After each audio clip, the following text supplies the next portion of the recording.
James Walker parked his battered pickup truck in front of his modest new home, taking a deep breath as he stepped out. The neighborhood of Willow Creek Estates gleamed with manicured lawns, pristine sidewalks, and houses that looked like they belonged in a magazine. His own house, a small brick bungalow with peeling paint and a sagging mailbox, seemed almost embarrassed to be there. But to James, it was home, a place where he could finally exhale after years of deployment overseas, years of marching through deserts, jungles, and endless nights that tested his mind and body. He carried a small box inside, groceries from the local store, and carefully set it on the kitchen counter. The quiet hum of the refrigerator and the distant chirping of birds in the backyard felt like a symphony after the chaos he had endured. James had moved here for peace, for stability, for a chance to rebuild a life that had been put on hold for the country. As he unpacked, James heard the soft crunch of gravel on the driveway. Looking up, he saw a woman standing across the street, arms crossed, eyes narrowing at him like a hawk. She was impeccably dressed, hair perfectly coiffed, nails painted, and her gaze seemed to pierce through the walls of his modest home. He had already heard about Karen Whitmore, the self-appointed queen of the HOA, the one who decided who belonged and who didn't. And now, it seemed, she had decided him. "Nice truck," she called out, her voice dripping with false sweetness. "Does it come with a car wash?" James forced a polite smile. "Thanks, it's served me well." Her lips curled in a way that wasn't a smile at all. "Well, let's just say we have standards here, and it's important everyone keeps up appearances." She lingered a moment, her eyes sweeping over his mailbox, his slightly uneven lawn, the faded American flag that James had carefully planted in honor of his service. "You'll get used to it," she said sharply, turning on her heel and striding back to her mansion-like house. James exhaled slowly. He was used to judgment. The army had taught him discipline, resilience, and how to walk through fire, sometimes literally. But this was different. Here, there were no enemies to fight, no bullets whizzing past. Here, the war was subtle, silent, and personal. He stepped back into his house and ran his hand over the flagpole. It was tattered from years of sun and wind, yet it still stood tall, just like him. James had fought for his country, for strangers, for the idea that some things were bigger than selfishness and pettiness. He wasn't about to let a neighbor's spite undo that. But as he sat at the kitchen table sipping his coffee, a small seed of unease grew. Karen's gaze lingered in his mind, sharp and judgmental. She would not forget him. And somehow, James knew, neither would he forget her. Peace, he realized, was a fragile thing. And sometimes, it took more courage to guard it at home than it did on the battlefield.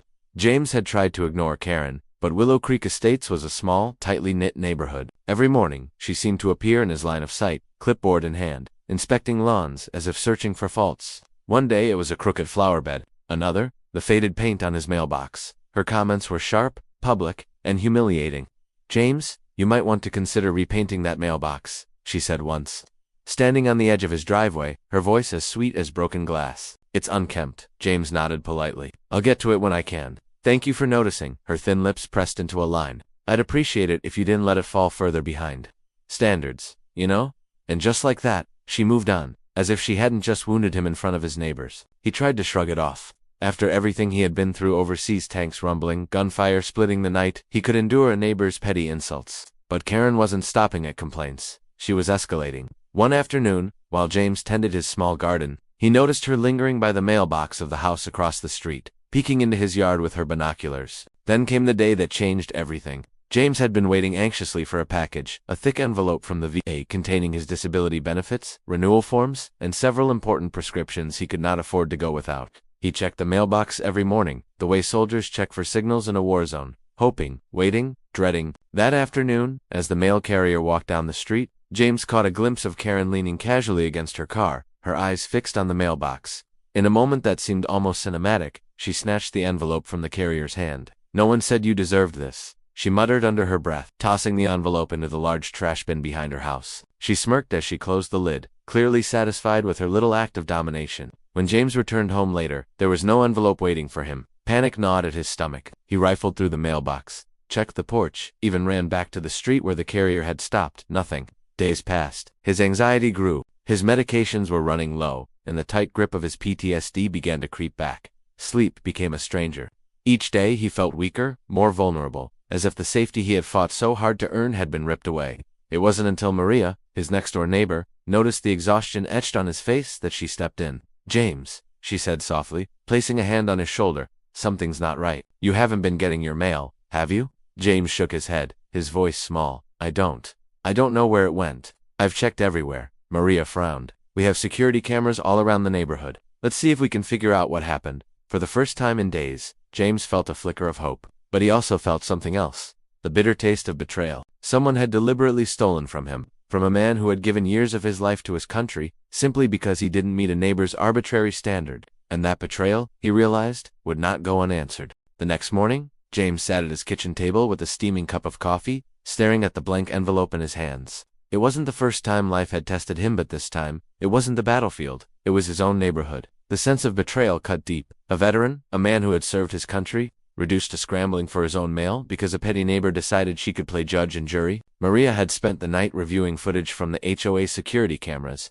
She had noticed it the moment James mentioned his missing mail. A flash of Karen's signature hair, her shoes crunching against gravel, and then crucially her hand diving into the mailbox. There it was, Karen Whitmore, confidently tossing James's envelope into a trash bin as if she were ridding the world of something worthless. She did this, Maria said quietly, pointing to the screen. See, look at her, she doesn't even hesitate. She thinks she owns this street.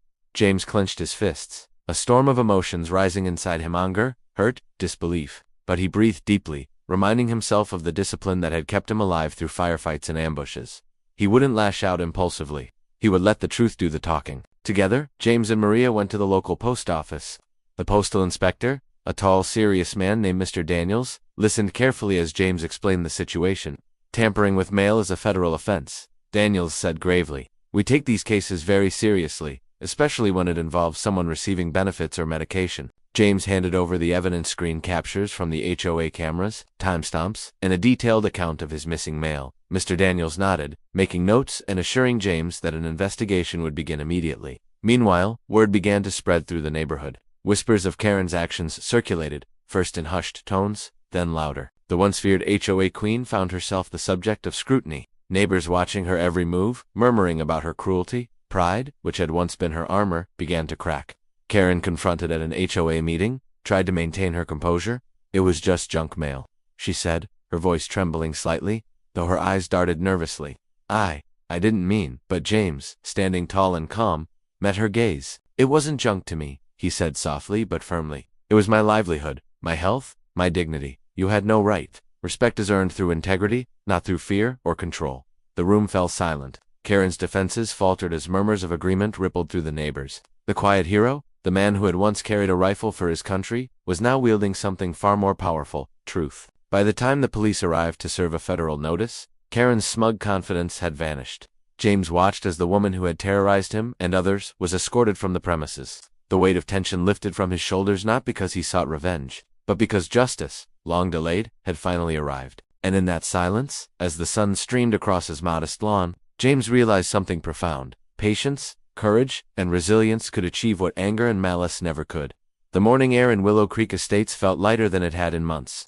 James stepped out onto his porch, watching the neighborhood slowly come alive with the sounds of children playing and birds calling. The storm that had weighed heavily over his life for weeks, the constant anxiety, the sleepless nights, the sense of betrayal was finally beginning to lift. Karen Whitmore was gone. The police had arrested her for mail theft and harassment, and the HOA had voted to remove her from leadership. Her reign of terror had ended not with shouting or violence, but with accountability and proof. The same neighborhood that had once whispered in fear about her now whispered of her downfall. Some in shock, others in quiet satisfaction. James didn't revel in her misfortune. He felt no joy in watching another human being falter. What he felt was paseant, a long overdue sense of validation. After years of service, risking life and limb for strangers and ideals, he had finally been treated with the respect he deserved. Maria stopped by that morning, carrying a small potted plant. For your garden, she said with a smile. For all you've endured. James accepted it gratefully. Thank you, Maria. I couldn't have done this without you. Together, they walked around his yard, noticing small changes already taking shape. Neighbors had started coming by quietly, offering help to repaint the mailbox, trim the hedges, and tidy up the yard. Some brought flowers, others baked goods. The neighborhood, once suffocating and judgmental, was slowly becoming a community. Later that week, a local veterans organization invited James to a small ceremony. They honored him not just for his service overseas, but for his courage and patience at home. He accepted their recognition quietly, shaking hands, answering questions, but mostly listening. For him, the real honor was seeing that justice could prevail without vengeance. Meanwhile, Karen's fall from grace became a story that rippled beyond Willow Creek Estates. Maria's son had shared a video online showing her throwing out James's mail, and it quickly went viral. Comments poured in from people across the country, many thanking James for his patience and restraint, and condemning Karen's actions. But for James, The viral fame didn't matter. What mattered was the small garden he planted near his mailbox that afternoon, a symbolic reclaiming of his space. He dug holes carefully, placing the flowers with intention, watering them slowly, watching life begin to bloom where once there had been only conflict. Above the garden, he planted a small sign: "Respect is earned through kindness, not control." As the sun set, the light glinting off the flowers and his repaired mailbox, James felt a rare calm. He could finally breathe, fully and deeply, without the weight of fear or injustice pressing down on him. He had faced cruelty and dishonor with dignity, and in doing so, he had restored not just his own peace, but a sense of community that had been lost. He knew life would continue to bring challenges, as it always did, but he also knew that courage, patience, and integrity would always be his weapons, and that sometimes, the sweetest victory came not from anger, but from surviving unbroken. In the quiet of that evening, James sat on his porch, sipping tea, and allowed himself to smile. For the first time in months, he felt truly at home.